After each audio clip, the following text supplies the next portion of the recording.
नमस्कार दोस्तों, आपका स्वागत है आपके अपने चैनल स्टडी वाइन्स ऑफिशियल पर।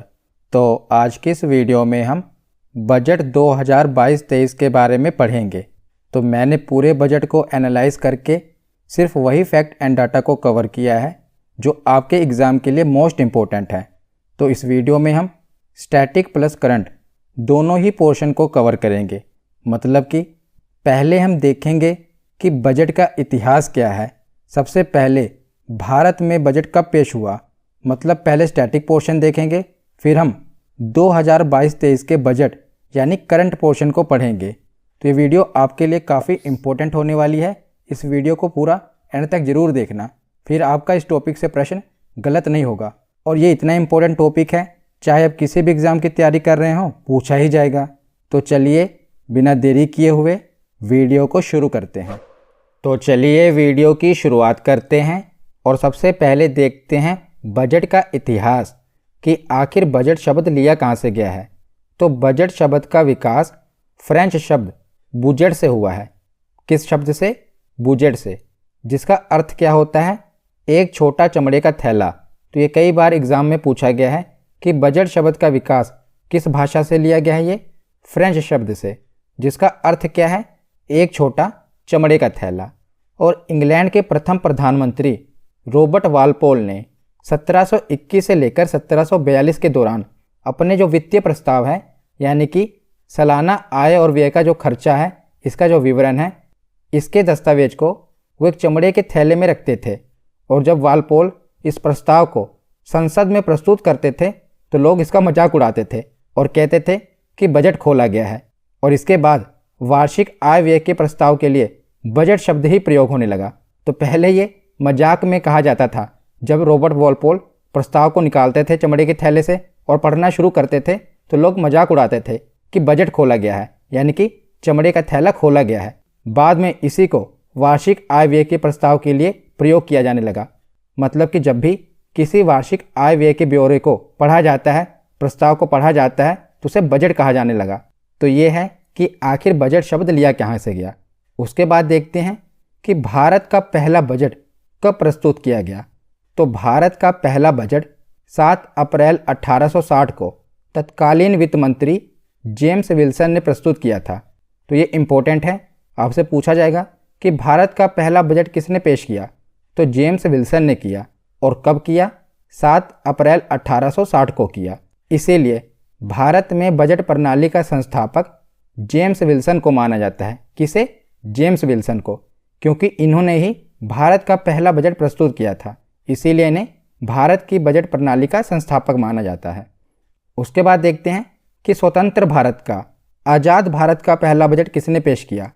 तो स्वतंत्र भारत का पहला बजट 26 नवंबर 1947 को पहले वित्त मंत्री R.K. षणमुखम शेट्टी द्वारा पेश किया गया था।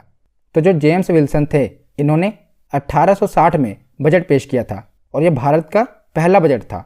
पर आज़ाद भारत का जो पहला बजट था, ये 26 नवंबर 1947 को पेश किया गया। और किसके द्वारा पेश किया गया?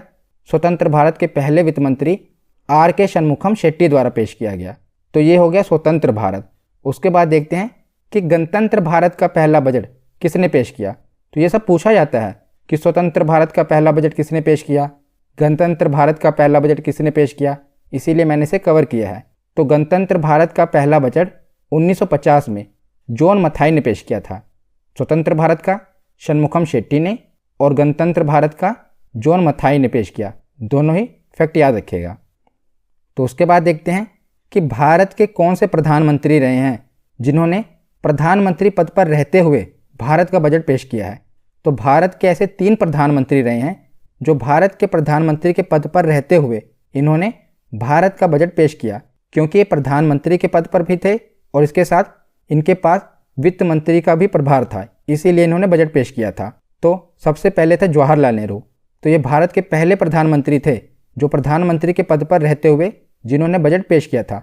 सबसे पहले जवाहरलाल नेहरू, दूसरे नंबर पर इंदिरा गांधी। इन्होंने भी भारत के प्रधानमंत्री के पद पर रहते हुए बजट पेश किया था, क्योंकि उस समय इनके पास वित्त मंत्रालय भी था। उसके बाद है राजीव गांधी। इन तीनों ने ही भारत के प्रधानमंत्री के पद पर रहते हुए बजट पेश किया। कौन कौन? जवाहरलाल नेहरू, इंदिरा गांधी और राजीव गांधी, तीनों ही नाम याद रखिएगा। उसके बाद देखते हैं कि भारत की पहली महिला वित्त मंत्री कौन थी। तो भारत की पहली महिला वित्त मंत्री हैं इंदिरा गांधी। हमने पीछे पढ़ा ना कि इन्होंने प्रधानमंत्री के पद पर रहते हुए बजट पेश किया है। उस समय इनके पास वित्त मंत्रालय भी था। तो भारत की पहली महिला वित्त मंत्री हैं इंदिरा गांधी। उसके बाद देखते हैं कि भारत की पहली पूर्णकालिक महिला वित्त मंत्री कौन है। तो निर्मला सीतारमण। जो पहली महिला वित्त मंत्री हैं वो इंदिरा गांधी हैं। हमने पीछे देखा ना कि इन्होंने भारत के प्रधानमंत्री रहते हुए बजट पेश किया था। उस समय उनके पास वित्त मंत्रालय का भी अतिरिक्त कार्यभार था।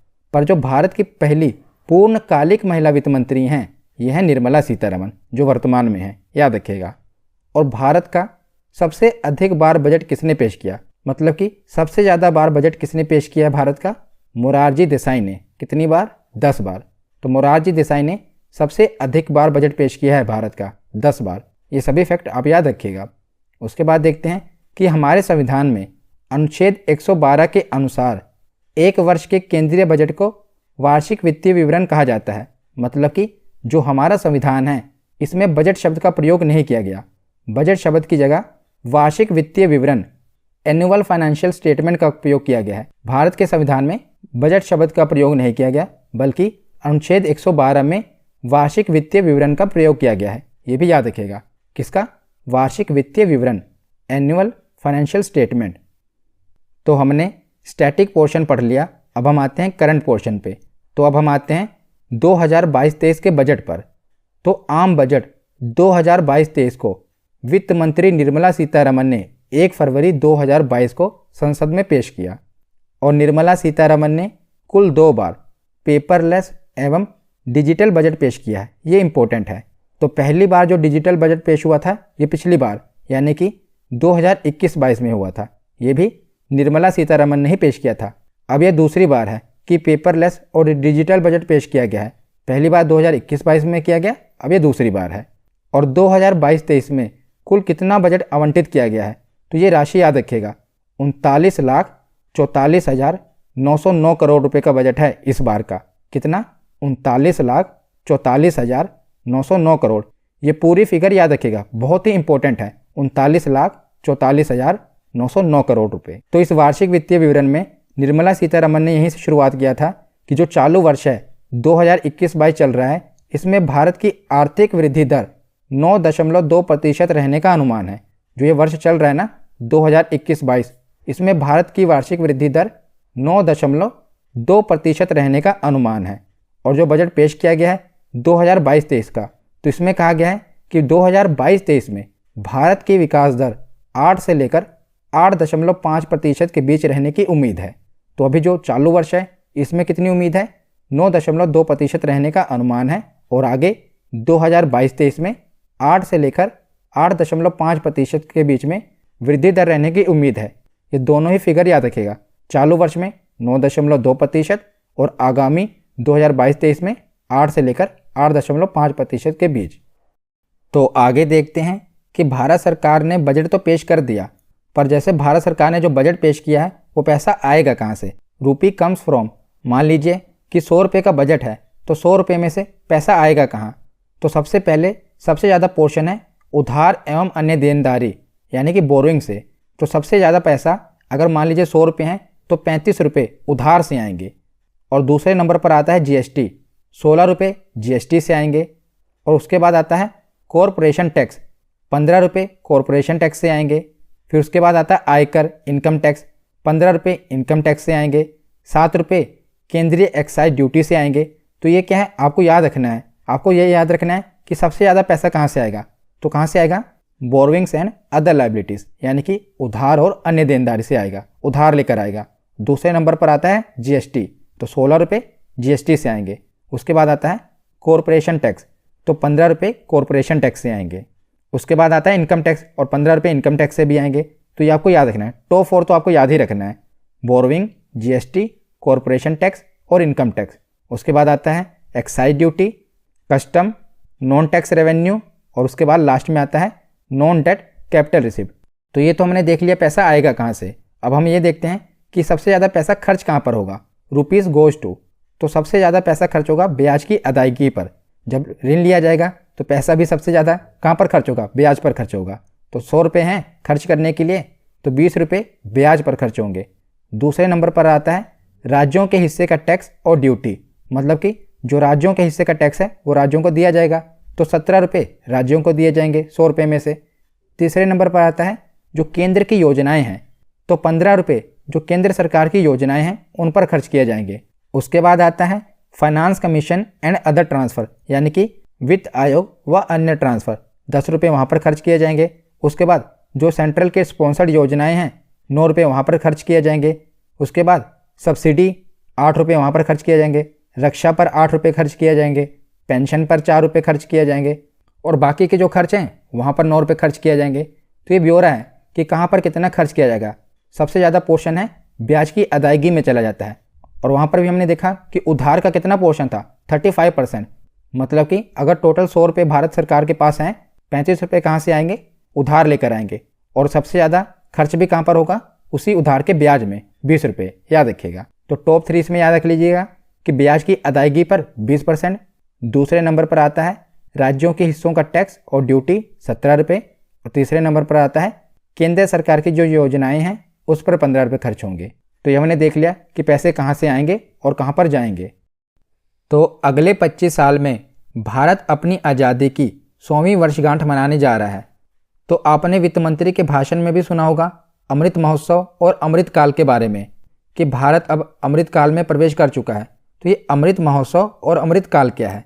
तो जैसे कि अभी 2022 में भारत अपनी आज़ादी की 75वीं वर्षगांठ मनाने जा रहा है, तो इसी को अमृत महोत्सव कहा गया कि भारत की आज़ादी के अब 75 साल हो जाएंगे ना, तो उसको अमृत महोत्सव कहा गया। जब भारत अपनी 100वीं आज़ादी मनाएगा, 100वीं वर्षगांठ मनाएगा आज़ादी की, तो उसके बीच में जो 25 साल आते हैं ना, इसी को अमृत काल कहा जा रहा है कि भारत अभी 75वीं वर्षगांठ मनाएगा, और उसके बाद जब 100वीं वर्षगांठ मनाएगा तो इसी के बीच में 25 साल जो आ रहे हैं उसी को अमृत काल कहा जा रहा है। तो उसी को ध्यान में रख के कि भारत की जो 100वीं वर्षगांठ है उसके बीच में जो 25 साल हैं उसमें हमारा क्या फोकस रहेगा, उसी को अमृत काल कहा जा रहा है। तो इसी अमृत काल को मद्देनजर रखते हुए इस बजट में 4 बातों पर प्राथमिकता दी गई है। तो ये प्राथमिकता आपसे पूछी जाएगी। ऐसे पूछा जा सकता है कि निम्नलिखित में से इस बजट में किस बात को प्राथमिकता नहीं दी गई। तो देखिए किन किन बातों को प्राथमिकता दी गई है। सबसे पहले है पीएम गति शक्ति। इसके बारे में आगे मैं आपको बताऊंगा, बस अभी आप सुन लीजिए कि किन 4 बातों पर प्राथमिकता दी गई है। पहला है पीएम गति शक्ति, दूसरा है समावेशी विकास यानी कि इंक्लूसिव डेवलपमेंट, तीसरा है उत्पादकता बढ़ाना एवं निवेश, उभरते अवसर, ऊर्जा के स्वरूप में बदलाव और जलवायु कार्रवाई यानी कि productivity enhancement and investment, sunrise opportunities, energy transition and climate action. और चौथी प्राथमिकता है निवेश का वित्त पोषण करना, फाइनेंसिंग ऑफ इन्वेस्टमेंट्स। तो इन 4 बातों पर प्राथमिकता दी गई है जो कि आपके लिए बहुत ही इंपॉर्टेंट है। तो उसके बाद आगे देखते हैं कि 2022-23 में कितना राजकोषीय घाटे का अनुमान लगाया गया है, कितना राजस्व घाटे का अनुमान लगाया गया है। तो ये आपसे एग्जाम में डायरेक्ट ऐसे पूछा जाएगा कि 2022-23 में कितने % राजकोषीय घाटे का अनुमान लगाया गया है। डायरेक्ट ये डाटा पूछा जाएगा, तो इससे तो आपको याद करना ही पड़ेगा कि देखिए वर्ष 2022-23 में कितना राजकोषीय घाटा का अनुमान लगाया गया है, 6.4%। ये जीडीपी का प्रतिशत है, मतलब कि जीडीपी का 6.4% राजकोषीय घाटे का अनुमान लगाया गया है। तो राजकोषीय घाटा क्या होता है? जैसे कि मान लीजिए आपके पास 100 रुपये हैं, पर आपका खर्चा कितना हो गया, 110 रुपया हो गया, तो 10 रुपये बढ़ गया ना, तो 10 रुपये आप मैनेज करेंगे ना कहीं से, तो उसी को कहा जाएगा, सरकार के टर्म में आप देखेंगे तो उसी को राजकोषीय घाटा कहा जाएगा। तो 6.4% जीडीपी का 2022-23 में राजकोषीय घाटा होने का अनुमान है। और 2021-22 में जो संशोधित अनुमान था ये 6.9% था, पर अगले 2022-23 में 6.4% होने का अनुमान है। उसके बाद राजस्व घाटा, तो 2022-23 में 3.8%, ये सब जीडीपी का प्रतिशत है, याद रखिएगा, 3.8% राजस्व घाटा होने का अनुमान है। और पिछले 2021-22 में 4.7% था। तीसरा है प्रभावी राजस्व घाटा, ये 2.8% होने का अनुमान है 2022-23 में, और 2021-22 में 3.7% का अनुमान है। और प्राथमिक घाटा 2.6% होने का अनुमान है जो कि 2021-22 में 3.3% होने का अनुमान है, क्योंकि जो बजट है ये 1 अप्रैल से शुरू होगा। 2022-23 का बजट 1 अप्रैल से 31 मार्च तक का है, और जो 2021-22 का बजट था यह भी 31 मार्च तक तो रहेगा ही ना। तो 31 मार्च तक जो प्राथमिक घाटा है ये 3.3% होने का अनुमान है, पर जो अगला 2022-23 का बजट है इसमें 2.6% होने का अनुमान है। तो इसमें आपको राजकोषीय घाटा और राजस्व घाटा ये दोनों जरूर पता होने चाहिए। तो 2022-23 में 6.4% राजकोषीय घाटा होने का अनुमान है, ये वेरी वेरी इंपॉर्टेंट है। और राजस्व घाटा 3.8% होने का अनुमान है, ये जीडीपी का प्रतिशत है। तो आगे अब हम देखते हैं। तो मैंने इस बार जिस मंत्रालय को जितना बजट आवंटित किया गया है इसे एक ही पेज में कवर कर दिया है कि किस मंत्रालय को कितना बजट आवंटित किया गया है और पिछली बार के बजट से कितनी % की वृद्धि हुई है या कमी हुई है। तो मैंने इसे एक ही पेज में कवर कर दिया है। पहले हम इसको एक बार मोटा मोटा पढ़ लेते हैं कि देख लेते हैं कि किस मंत्रालय को कितना बजट आवंटित किया गया है, फिर मैं आपको बताऊंगा कि कौन सा आपको याद रखना है। पहले एक बार देख लेते हैं, क्योंकि यहाँ से प्रश्न बहुत सारे बनेंगे, इसीलिए मैंने कवर किया है। तो इस बार का सबसे ज़्यादा बजट रक्षा पर खर्च किया गया है, डिफेंस पर। कितना? 5,25,166 करोड़ रुपये। तो आपसे सीधा सीधा ये पूछा जाएगा कि 2022-23 के बजट का सबसे ज़्यादा प्रतिशत किस पर खर्चा किया गया है? तो डिफेंस पर खर्चा किया गया है। कितना खर्चा किया गया है? 5,25,166 करोड़ रुपये। और जो 2021-22 का संशोधित अनुमान था उससे ये 4.4% अधिक है पिछली बार से। और ये इस बार का बजट देखा जाए तो कुल बजट के एक्सपेंडिचर का 13.3% डिफेंस पर खर्चा किया जा रहा है। कितना? 13.3%। दूसरे नंबर पर देखते हैं consumer affairs, food and public distribution. तो इस मंत्रालय को 2,17,684 करोड़ रुपए आवंटित किए गए हैं, जो कि पिछली बार से 28.5% कम है। पिछली बार ज़्यादा था पर इस बार कमी की गई है 28.5% की। तीसरे नंबर पर है रोड ट्रांसपोर्ट एंड हाईवे। तो इस मंत्रालय को 1,99,108 करोड़ रुपए आवंटित किए गए हैं। तो ये मंत्रालय किसके अधीन आता है? नितिन गडकरी जी के अधीन आता है रोड ट्रांसपोर्ट एंड हाईवे मंत्रालय। और इस मंत्रालय को 1,99,108 करोड़ रुपए आवंटित किए गए हैं। और पिछली बार के बजट के संशोधित अनुमान से ये 51.8% की वृद्धि की गई है। पिछली बार के बजट से कितनी? 51.8%। तो एक बार हम इन डाटा को देख लेते हैं, फिर मैं आपको अभी बताऊंगा कि कौन कौन सा याद करना है। उसके बाद है होम अफेयर, गृह मंत्रालय। किसके अधीन है ये? अमित शाह के अधीन है। तो इस मंत्रालय को कितना बजट आवंटित किया गया है? 1,85,776 करोड़ रुपये। और वृद्धि कितनी हुई है? 7.3% वृद्धि की गई है पिछली बार से। कितना? 7.3%। उसके बाद देखते हैं रेलवे, वेरी वेरी इंपॉर्टेंट। अगर आप रेलवे की तैयारी कर रहे हो तो ये पूरी फिगर आपको याद होनी चाहिए। तो रेलवे को कितना बजट आवंटित किया गया है?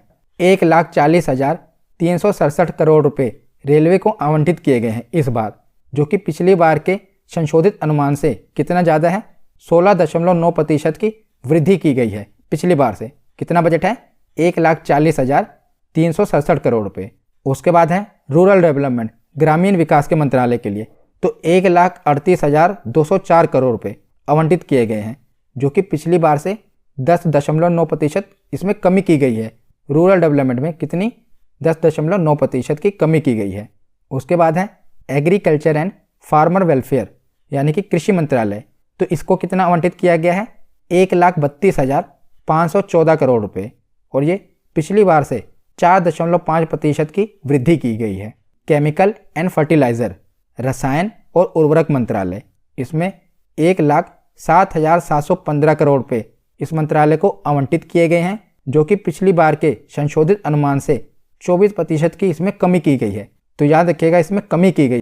उसके बाद है कम्युनिकेशन, यानी कि संचार मंत्रालय। तो वेरी वेरी इंपॉर्टेंट। क्यों इंपॉर्टेंट है मैं भी आपको बताता हूँ।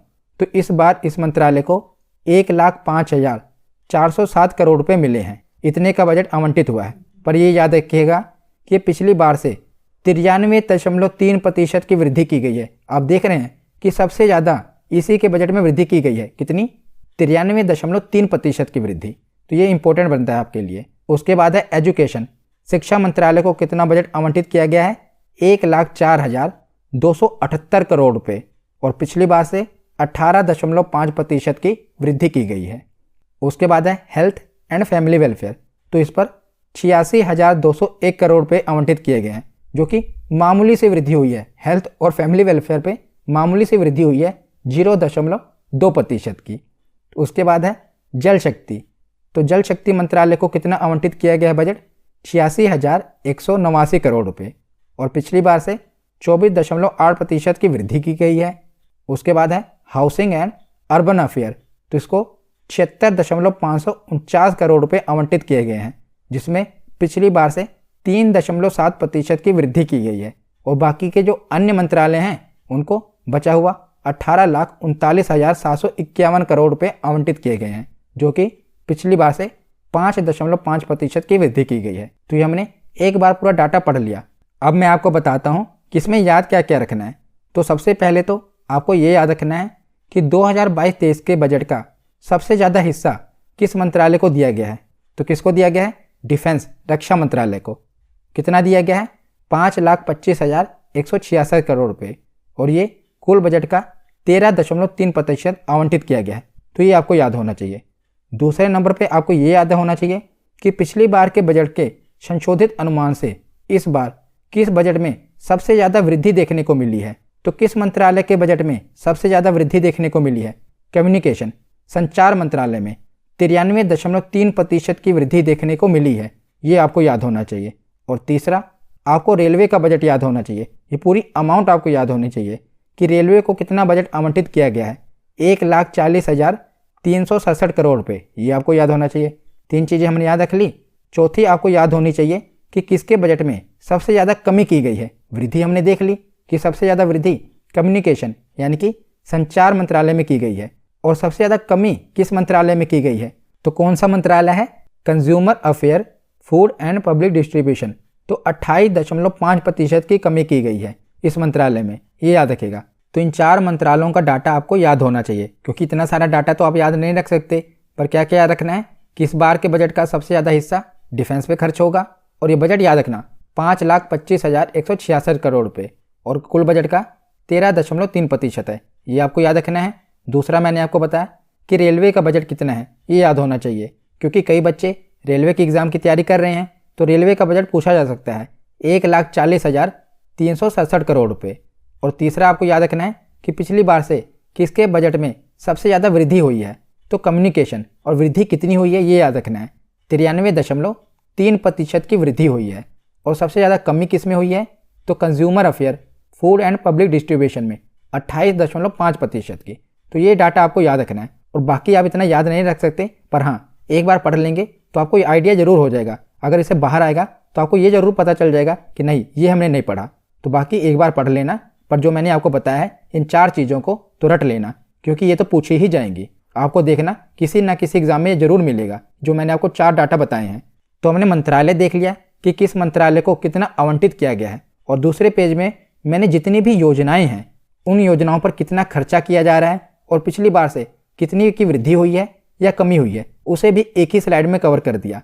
और इस एक ही स्लाइड से बहुत से प्रश्न बनेंगे, देखना। और मैं आपको बताऊंगा कि कौन कौन सा आपको याद रखना है। तो सबसे पहले देखते हैं कि इस बार के बजट का सबसे ज़्यादा हिस्सा किस योजना पर खर्चा किया जा रहा है। जैसे हमने पीछे देखा कि किस मंत्रालय को सबसे ज़्यादा दिया गया है, रक्षा मंत्रालय को, उसी प्रकार जो केंद्र सरकार की योजनाएं हैं उसमें सबसे ज़्यादा बजट किसको दिया गया है? तो मनरेगा को। याद रखेगा, मनरेगा को दिया गया है 73,000 करोड़ रुपए का आवंटन किया गया है, जो कि 2021-22 के संशोधन अनुमान से पिछली बार से 25.5% कम है। पर इस बार का जो बजट है उसका सबसे ज़्यादा हिस्सा मनरेगा को ही दिया गया है। कितना? 73,000 करोड़ रुपए। ये अमाउंट भी याद रखिएगा, क्योंकि ये सबसे ज़्यादा हिस्सा है ना, तो अमाउंट आपसे पूछी जा सकती है कि मनरेगा को कितना बजट आवंटित किया गया है। 73,000 करोड़ रुपए आवंटित किए गए हैं। दूसरे नंबर पर है पीएम किसान योजना, इसे 68,000 करोड़ रुपए आवंटित किए गए हैं, जो कि पिछली बार से मामूली सी वृद्धि हुई है 0.7% की। तीसरे नंबर पर जल जीवन मिशन, इसे 60,000 करोड़ रुपए आवंटित किए गए हैं, और पिछली बार के संशोधित अनुमान से 33.3% की वृद्धि हुई है। और चौथे नंबर पर है प्रधानमंत्री आवास योजना, इसे 48,000 करोड़ रुपए का बजट आवंटित किया गया है, जिसमें 1.3% की वृद्धि हुई है। तो ये सभी आपको डाटा याद नहीं रखने, मैं भी आपको बताऊंगा कि कौन कौन से याद रखने हैं, और आगे अभी हम की पॉइंट्स भी पढ़ेंगे। ये तो मैं आपको बस एक बार मोटा मोटा ये बता रहा हूँ कि किस मंत्रालय को और किस योजना पर कितना खर्चा हुआ है। आगे हम की पॉइंट्स भी पढ़ेंगे, तो अभी बस आप इतना देख लीजिए कि कहाँ पर कितना कितना खर्चा हो रहा है। तो प्रधानमंत्री आवास योजना पर 48,000 करोड़ रुपये का खर्चा होगा, बजट आवंटित हुआ है। उसके बाद है नेशनल एजुकेशन मिशन, इस पर 39,553 करोड़ रुपये का बजट आवंटित किया गया है। 28.4% की इसमें भी वृद्धि हुई है। उसके बाद है नेशनल हेल्थ मिशन, इस पर 37,800 करोड़ रुपये का बजट आवंटित किया गया है, जिसमें पिछली बार से 8.2% की वृद्धि की गई है। उसके बाद है सक्षम आंगनवाड़ी एंड पोषण 2.0, इस योजना को 20,263 करोड़ रुपये का बजट आवंटित किया गया है, जिसमें 1.3% की वृद्धि की गई है। उसके बाद है प्रधानमंत्री ग्राम सड़क योजना, तो इस योजना को 19,000 करोड़ रुपये का बजट आवंटित किया गया है प्रधानमंत्री ग्राम सड़क योजना को, और इसमें भी पिछली बार से 35.7% की वृद्धि देखने को मिल रही है, और यही सबसे ज़्यादा वृद्धि भी है 35.7% की इसी योजना पर। उसके बाद है प्रधानमंत्री फसल बीमा योजना, इस पर 15,500 करोड़ रुपये का बजट आवंटित किया गया है, और इसमें 3.1% की कमी देखने को मिल रही है पिछली बार से। उसके बाद है नेशनल लाइवलीहुड मिशन आजीविका, इस योजना पर 14,236 करोड़ रुपये खर्चा किया जा रहा है, जिसमें पिछली बार से 13.8% की वृद्धि देखने को मिल रही है। तो केंद्र सरकार की जितने भी महत्वपूर्ण योजनाएं हैं ना, इस पर भी मैंने वीडियो बनाई हुई है, आप जरूर देख लेना। मैंने जितनी भी केंद्र सरकार की योजनाएं हैं, महत्वपूर्ण योजनाएं हैं, इनके बारे में पढ़ाया हुआ है। आपको करंट अफेयर की प्लेलिस्ट में वो वीडियो मिल जाएगी। मैंने वहाँ पर 2014 से लेकर 2021 तक जितनी भी केंद्र सरकार की महत्वपूर्ण योजनाएं हैं, सबको कवर किया है, आप जरूर देख लेना। उसके बाद देखते हैं अमृत एंड स्मार्ट सिटी मिशन, इस योजना पर स्मार्ट सिटी मिशन पर कितना खर्चा किया जाएगा। 14,100 करोड़ रुपये का बजट आवंटित किया गया है इस योजना के लिए, और ये पिछली बार से 1.4% की वृद्धि देखने को मिल रही है। उसके बाद है प्रधानमंत्री कृषि सिंचाई योजना, तो इस योजना पर 12,954 करोड़ रुपये आवंटित किए गए हैं इस योजना के लिए, पिछली बार से 2% की वृद्धि देखने को मिल रही है। उसके बाद है राष्ट्रीय कृषि विकास योजना शुरू की जाएगी, और इसके लिए बजट आवंटित किया गया है 10,433 करोड़ रुपये। उसके बाद है पीएम पोषण योजना, इस पर बजट आवंटित किया गया है 10,234 करोड़ रुपये। तो ये मैंने आपको मोटा मोटा बता दिया कि किस योजना पर कितना बजट आवंटित किया गया है। आपको याद क्या क्या रखना है, सबसे पहले आपको याद रखना है कि किस योजना पर सबसे ज़्यादा खर्चा किया जाएगा। सबसे ज़्यादा बजट किस योजना के लिए आवंटित किया गया है, मनरेगा के लिए, और कितना आवंटित किया गया है ये भी आपको याद होना चाहिए। 73,000 करोड़ रुपये का आवंटन किया गया है। और दूसरा आपको याद रखना है कि पिछली बार से किस योजना पर सबसे ज़्यादा खर्चा किया जा रहा है, मतलब वृद्धि देखने को मिली है, तो वो है प्रधानमंत्री ग्राम सड़क योजना। 35.7% की वृद्धि देखने को मिल रही है पिछली बार से, किस पर, प्रधानमंत्री ग्राम सड़क योजना पर। तो इन दोनों योजनाओं के बारे में तो आपको पता होना चाहिए। और तीसरा एक प्रधानमंत्री आवास योजना, ये भी याद रख लेना, ये भी काफ़ी चर्चाओं में है। तो इसके लिए 48,000 करोड़ का आवंटन किया गया है। तो इन तीनों योजनाओं के आंकड़े आप याद रख लेना, बाकी आप सबको एक बार पढ़ लेना। एक मनरेगा, एक प्रधानमंत्री आवास योजना, और तीसरा हमने पढ़ा कि प्रधानमंत्री ग्राम सड़क योजना पर पिछली बार से सबसे ज़्यादा वृद्धि देखने को मिल रही है बजट में। तो इन तीनों योजनाओं के आंकड़े याद रख लेना और बाकी को एक बार पढ़ लेना। अब हम आगे देखते हैं। तो आगे हम देखते हैं पीएम गति शक्ति। अभी हमने पीछे पढ़ा था ना कि 4 बातों पर प्राथमिकता दी जाएगी, उसमें से एक था ना पीएम गति शक्ति। तो हम देख लेते हैं कि आखिर ये पीएम गति शक्ति है क्या। तो पीएम गति शक्ति को 7 स्तंभों द्वारा संचालित किया जाएगा। इसमें कौन कौन से स्तंभ आएंगे, सड़कें, रेलवे, हवाई अड्डे, बंदरगाह, जन परिवहन, जल मार्ग और लॉजिस्टिक इंफ्रास्ट्रक्चर, ये आप याद रख लेना। तो मोटा मोटा मैं आपको बता दूं आसान शब्दों में, तो इंफ्रास्ट्रक्चर को बढ़ावा देने के लिए कुछ मंत्रालयों को आपस में लिंक किया गया है ताकि वो मिलकर विकास कर सके, अर्थव्यवस्था को तेजी से बढ़ा सकें। उनमें आपस में कोऑर्डिनेशन को बनाने के लिए उन्हें आपस में लिंक कर दिया गया है ताकि वो एक साथ मिलकर देश की अर्थव्यवस्था पर ध्यान दें और विकास तेजी से हो। तो उसमें सड़कें, रेलवे, हवाई अड्डे, बंदरगाह, जन परिवहन, जल मार्ग और लॉजिस्टिक, तो इन्हीं 7 स्तंभों को पीएम गति शक्ति कहा गया है। तो पीएम गति शक्ति के माध्यम से 7 इंजन अर्थव्यवस्था को आगे बढ़ाएंगे, इसके माध्यम से राज्य सरकार, केंद्र सरकार और निजी क्षेत्र एक साथ होकर अधिक मात्रा में रोजगार और व्यापार को बढ़ावा देंगे। तो यह पीएम गति शक्ति। इन 7 स्तंभों के बारे में आप याद रखना, सड़कें, रेलवे, हवाई अड्डे, बंदरगाह, जन परिवहन, जलमार्ग और लॉजिस्टिक इंफ्रास्ट्रक्चर। तो आगे अब हम एक एक करके जो बजट के हाईलाइटेड पॉइंट हैं ना, जिनसे एग्जाम में प्रश्न बनेंगे, उनके बारे में पढ़ना शुरू करते हैं। तो सबसे पहले है सड़क परिवहन। तो इस बार राष्ट्रीय राजमार्ग नेटवर्क में मतलब नेशनल हाईवेज में 2022-23 में 25,000 किलोमीटर का विस्तार किया जाएगा। कितना विस्तार? 25,000 किलोमीटर का विस्तार किया जाएगा। और इसके लिए कितना बजट जुटाया गया है? 20,000 करोड़ रुपये जुटाए जाएंगे, याद रखिएगा। तो आपको ये याद रखना है कि कितने किलोमीटर का विस्तार किया जाएगा? 25,000 किलोमीटर का विस्तार किया जाएगा। तो सड़क परिवहन देख लिया। उसके बाद देखते हैं पर्वतमाला। तो पर्वतमाला क्या है? राष्ट्रीय रोपवे विकास कार्यक्रम के अधीन पर्वतमाला को पीपीपी क्या है? पब्लिक प्राइवेट पार्टनरशिप, पीपीपी प्रारूप में लाया जाएगा, जिसमें सरकार और पब्लिक मिलकर किसी योजना पर कार्य करती है। तो पीपीपी प्रारूप में किसको लाया गया है? राष्ट्रीय रोपवे विकास कार्यक्रम को लाया गया है।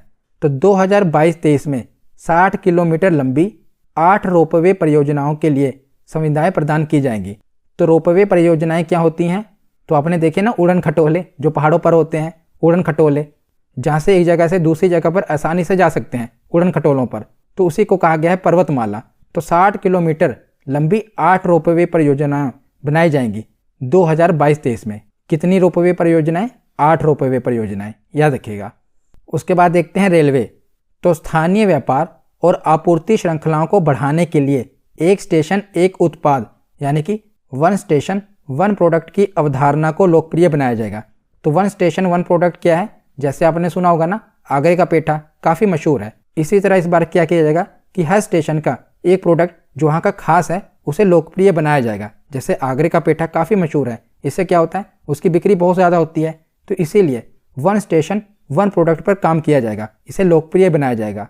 उसके बाद है कि अगले 3 सालों के दौरान 400 वंदे भारत ट्रेनों का निर्माण होगा। मोस्ट इंपॉर्टेंट, ये प्रश्न तो पूछा ही जाएगा आपके एग्जाम में कि कितनी वंदे भारत ट्रेनों का निर्माण होगा? 400 वंदे भारत ट्रेनों का निर्माण होगा। उसके बाद है अगले 3 सालों के दौरान मल्टी मॉडल लॉजिस्टिक के लिए 100 पीएम गति शक्ति कार्गो टर्मिनल विकसित किए जाएंगे। कितने कार्गो टर्मिनल विकसित किए जाएंगे? 100। ये सब आपको याद रखना है। 400 वंदे भारत ट्रेन है, 100 पीएम गति शक्ति कार्गो टर्मिनल विकसित किए जाएंगे। उसके बाद देखते हैं Ken Betwa project, most important है। तो केन बेतवा प्रोजेक्ट क्या है? आपको पता है ना कि यमुना की दोनों सहायक नदियां हैं। मैंने आपको भारत की नदियों की वीडियो में बताया हुआ है। अगर आपने वो वीडियो नहीं देखी तो इंडियन ज्योग्राफी की प्लेलिस्ट में जाकर देख लेना। वहाँ पर मैंने आपको मैप से बहुत ही अच्छे तरीके से समझाया हुआ है, ट्रिक की सहायता से। तो जो यमुना नदी है उसकी 2 सहायक नदियाँ हैं, ये वाली केन और बेतवा। तो इसमें क्या किया जाएगा कि दोनों के पानी को आपस में मिलाया जाएगा। बेतवा नदी में बहुत ज़्यादा पानी रहता है और जो केन नदी है ये सूख जाती है। तो इन दोनों नदियों के पानी को आपस में मिलाया जाएगा, इसी को कहा गया है केन बेतवा प्रोजेक्ट। तो इस प्रोजेक्ट में क्या होगा? तो निर्मला सीतारमन जी ने कहा कि 44,605 करोड़ रुपए की अनुमानित लागत। तो ये जो प्रोजेक्ट है इसमें लागत कितनी लगेगी? 44,605 करोड़ रुपए की अनुमानित लागत है, ये बढ़ भी सकती है। तो केन बेतवा संपर्क परियोजना को कार्यान्वित किया जाएगा, जिससे लाभ क्या होगा? किसानों की 9.08 लाख हेक्टेयर भूमि की सिंचाई की सुविधाएं मिलेगी, 62 लाख लोगों को पेयजल की सुविधा मिलेगी, 103 मेगावाट पन बिजली बनेगी, इससे 27 मेगावाट सौर ऊर्जा उपलब्ध होगी। तो ये आपको याद रखना है, कितने हेक्टेयर भूमि को सिंचाई सुविधा मिलेगी? 9.08 लाख हेक्टेयर भूमि को, 62 लाख लोगों को पीने की जल की आपूर्ति होगी और बिजली कितनी बनेगी? तो 103 मेगावाट इससे बिजली बनेगी और 27 मेगावाट सौर ऊर्जा उपलब्ध होगा। तो ये है केन बेतवा प्रोजेक्ट, आपको याद होना चाहिए। तो उसके बाद आते हैं शिक्षा पर। तो शिक्षा में 1 क्लास 1 टीवी चैनल प्रोग्राम की बात की गई है। तो ये 1 क्लास 1 टीवी चैनल प्रोग्राम क्या है? तो 1 क्लास 1 टीवी चैनल यह प्रोग्राम है जो प्रधानमंत्री ई विद्या योजना के तहत चलाया जा रहा है। तो इस कार्यक्रम के तहत पहले 12 चैनल थे। तो पहले 12 चैनल टीवी पर आते थे, पर अब इन्हें बढ़ाकर 200 टीवी चैनल कर दिया जाएगा। तो पहले क्या था, अभी लॉकडाउन में क्लास 1 से लेकर क्लास 12 तक 12 चैनल आते थे हर क्लास के लिए, पर अब इन्हें बढ़ाकर 12 चैनलों से 200 टीवी चैनल कर दिया जाएगा। तो ये प्रधानमंत्री ई विद्या योजना क्या है?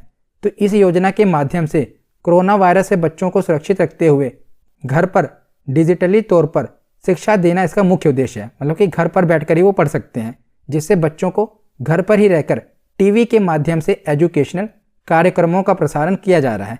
तो पहले 12 चैनल आते थे, पर अब इन्हें बढ़ाकर 200 चैनल कर दिया गया है। तो वेरी इंपॉर्टेंट है, कितने चैनल कर दिया गया है? 200 टीवी चैनल। उसके बाद है हर घर नल से जल। तो हर घर नल से जल के तहत वर्ष 2022-23 में 3.8 करोड़ परिवारों को शामिल किया जाएगा। कितने परिवार हैं ये जरूर याद रखिएगा, 3.8 करोड़ परिवारों को शामिल किया जाएगा। और इसके लिए कितना बजट आवंटित किया गया है? 60,000 करोड़ रुपए आवंटित किए गए हैं। तो हर घर नल से जल तो आप समझ ही गए होंगे कि कौन सी योजना है, कि हर घर में टूटी से पानी मिले, नल से पानी मिले। तो इसके लिए 3.8 करोड़ परिवारों को इस बार शामिल किया जाएगा और इसमें 60,000 करोड़ रुपए का बजट आवंटित किया गया है। उसके बाद है प्रधानमंत्री आवास योजना। तो प्रधानमंत्री आवास योजना के तहत 80 लाख घरों को आगे पूरा किया जाएगा 2022-23 में, और इसके लिए 48,000 करोड़ रुपए का बजट आवंटित किया गया है। तो ये आंकड़ा जरूर याद रखिएगा कि कितने नए घर बनाए जाएंगे? 80 लाख घर, और कितने करोड़ रुपए का बजट है? 48,000 करोड़ रुपए का बजट है। उसके बाद है पूर्वोत्तर क्षेत्रों के लिए विकास पहल। तो पूर्वोत्तर यानी कि जो नॉर्थ ईस्ट के राज्य हैं, तो पूर्वोत्तर में बुनियादी ढांचे और सामाजिक विकास के लिए पीएम डिवाइन योजना शुरू की गई है। तो ये आपसे पूछा जा सकता है कि डिवाइन योजना, पीएम डिवाइन योजना किसके लिए है? तो नॉर्थ ईस्ट राज्यों के विकास के लिए है। अगर आपको इसकी फुल फॉर्म पता होगी ना, तो इससे आपको आसानी से पता चल जाएगा। तो डिवाइन की फुल फॉर्म क्या है? तो पीएम डिवाइन है ना। तो पीएम यानी कि प्राइम मिनिस्टर, डिवाइन यानी कि development initiative for north east. NE का मतलब क्या है? North east. तो इससे आपको पता चल जाएगा कि नॉर्थ ईस्ट यानी कि पूर्वोत्तर राज्यों के विकास के लिए ये योजना है। तो इस योजना के तहत युवा और महिलाओं को आजीविका गतिविधियों में समृद्ध बनाने के लिए 1500 करोड़ रुपए का शुरुआती बजट आवंटन किया जा रहा है। मतलब कि युवा और महिलाओं के रोजगार के लिए ये बजट आवंटन किया जा रहा है पीएम डिवाइन योजना के अंतर्गत। उसके बाद देखते हैं ई पासपोर्ट। तो इस बार नागरिकों को उनकी विदेश यात्रा को आसान बनाने के लिए 2022-23 में एम्बेडेड चिप का इस्तेमाल करते हुए ई पासपोर्ट जारी किए जाएंगे। तो आप पासपोर्ट में देख रहे हैं ना, चिप लगी हुई है, तो इसी को कह रहे हैं ई पासपोर्ट। इसमें एम्बेडेड चिप का इस्तेमाल किया जाएगा और ई पासपोर्ट जारी किया जाएगा 2022। ई पासपोर्ट हमने देख लिया। देखते हैं डिजिटल रुपया। तो भारतीय रिजर्व बैंक द्वारा 2022-23 में डिजिटल रुपये की भी शुरुआत की जा रही है। यह भी आपको पता होनी चाहिए। ई पासपोर्ट की शुरुआत भी होगी और डिजिटल रुपये की भी शुरुआत होगी। उसके बाद है सहकारी समितियां यानी कि कोऑपरेटिव सोसाइटीज़। तो सहकारी समितियों के लिए जो कर का भुगतान था, पहले टैक्स लगता था 18.5%, अब इसे घटाकर 15% कर दिया गया है। ये आपको पता होना चाहिए। और जिन सहकारी समितियों की कुल आमदनी 1 करोड़ रुपए से अधिक और 10 करोड़ रुपए तक है, उन पर जो सरचार्ज लगता था, पहले 12% लगता था, इसे भी अब घटाकर 7% कर दिया गया है। यह भी आपको पता होना चाहिए। उसके बाद देखते हैं वर्चुअल डिजिटल एसेट्स यानी कि क्रिप्टो करेंसी। ये काफ़ी चर्चा में है, तो ये आपको पता भी होगा कि किसी भी वर्चुअल डिजिटल परिसंपत्ति यानी कि वर्चुअल डिजिटल एसेट्स के हस्तांतरण से होने वाली आय से कि प्रॉफिट पर होने वाली आय पर 30% का टैक्स लगेगा।